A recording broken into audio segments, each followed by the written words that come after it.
Class 10 science chapter chemical reactions and equations part 3। आज हम class 10 science के एक सुपर फैसिनेटिंग टॉपिक को डिकोड करेंगे। हम देखने वाले हैं कि आखिर कॉम्प्लेक्स मॉलिक्यूल्स छोटे छोटे सिंपल पार्ट्स में ब्रेक कैसे होते हैं। Let's dive in. पर साइंस में आगे बढ़ने से पहले मैं तुमसे एक बहुत सिंपल सवाल पूछती हूँ। How do things break apart? Normal daily life में हम चीज़ों को फिजिकल फोर्स से तोड़ देते हैं, राइट? जैसे एक ग्लास का गिरना। लेकिन मोलेक्युलर लेवल पर कंपाउंड्स को ब्रेक करने के लिए हमें एक स्पेशल इनविजिबल फोर्स चाहिए होती है, और वो फोर्स है energy. And that brings us to our main keyword today, decomposition reaction. इसका सिंपल सा मतलब है एक सिंगल कंपाउंड का ब्रेकडाउन होना into two or more similar substances. ऐसे इमेजिन करो कि तुम्हारे पास लेगो ब्लॉक्स की एक बड़ी सी गाड़ी है और तुमने उसको डिसमेंटल करके अलग अलग छोटे ब्लॉक्स में तोड़ दिया।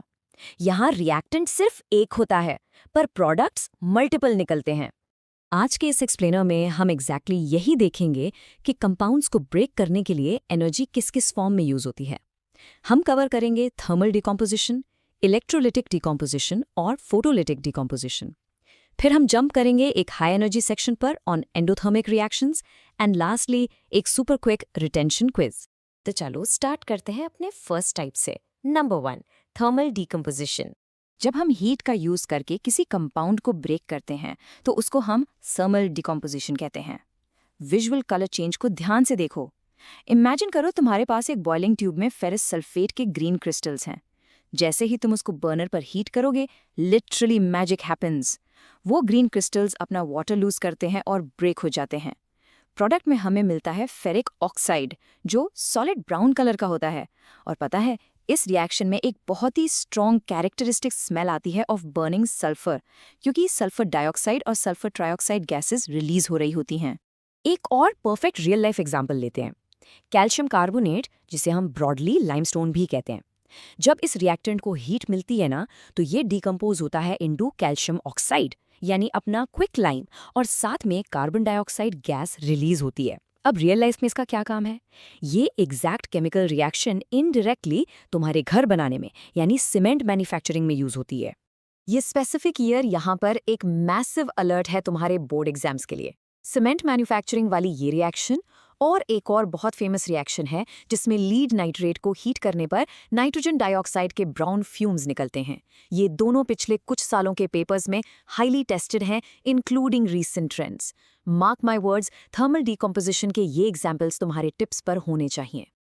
Alright, let's move to the second type. Number 2, electrolytic decomposition. जब इलेक्ट्रिक करंट पास करके हम केमिकल चेंज लाते हैं या डिकॉम्पोजिशन रिएक्शन करवाते हैं, तो दैट इज कॉल्ड इलेक्ट्रोलिसिस। ये सेटअप समझो। जब वाटर में करंट पास होता है तो वो स्प्लिट होता है अपने बेस एलिमेंट्स में। एनोड, जो अपना पॉजिटिव इलेक्ट्रोड है, वहां पर ऑक्सीजन गैस कलेक्ट होती है, और कैथोड यानी नेगेटिव इलेक्ट्रोड पर हाइड्रोजन गैस आती है। बोर्ड एग्जाम्स में इनका मास और वॉल्यूम रेशियो रिपीटेडली पूछते हैं। एकदम अच्छे से याद रखना, हाइड्रोजन टू ऑक्सीजन का मास रेशियो एग्जैक्टली 1:8 होता है और उनका वॉल्यूम रेशियो 2:1 होता है। अब यहाँ ना एक छोटा सा ट्विस्ट आता है एग्जाम में। इलेक्ट्रोलिसिस वाली एक्टिविटी करते टाइम हम प्योर पानी में थोड़ा सा डाइल्यूट सल्फ्यूरिक एसिड ऐड करते हैं, पर आखिर क्यों? यहाँ एक सेकेंड वीडियो पॉज करो और अपना दिमाग लगाओ।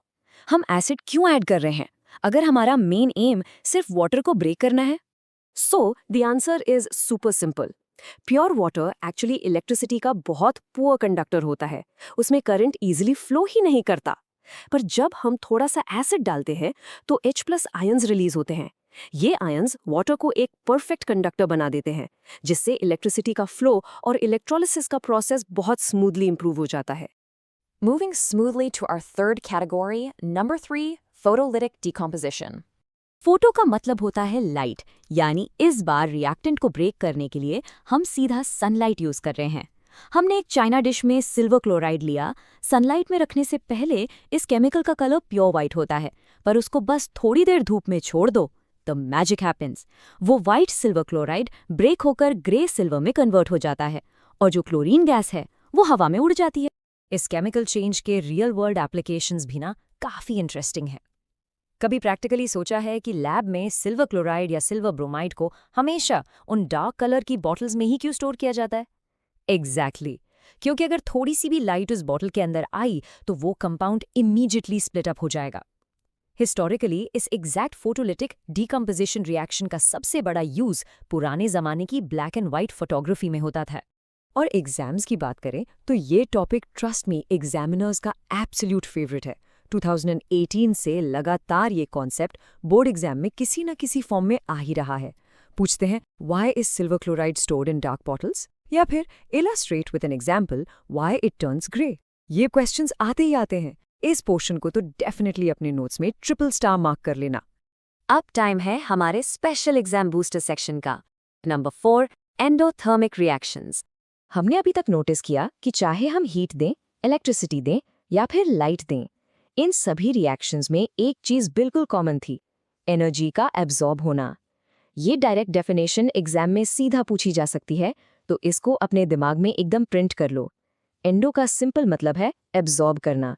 तो ऐसी रिएक्शंस जो एनर्जी को एब्जॉर्ब करती हैं in the form of heat, light और इलेक्ट्रिसिटी, उनको हम एंडोथर्मिक रिएक्शंस कहते हैं।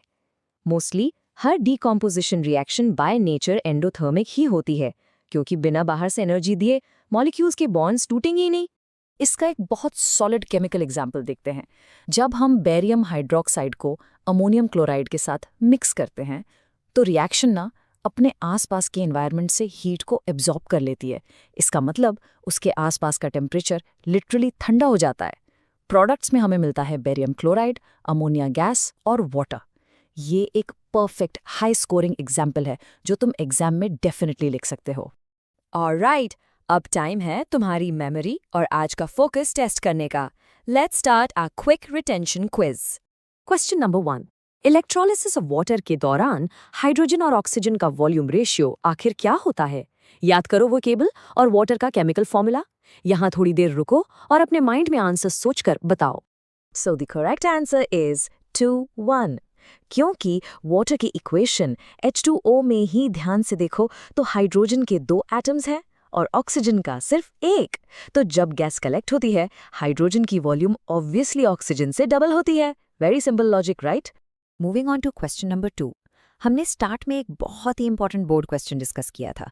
Thermal decomposition of lead nitrate के टाइम पर एक ऐसी गैस रिलीज होती है जिसकी मैं पहचान उसके ब्राउन फ्यूम्स हैं।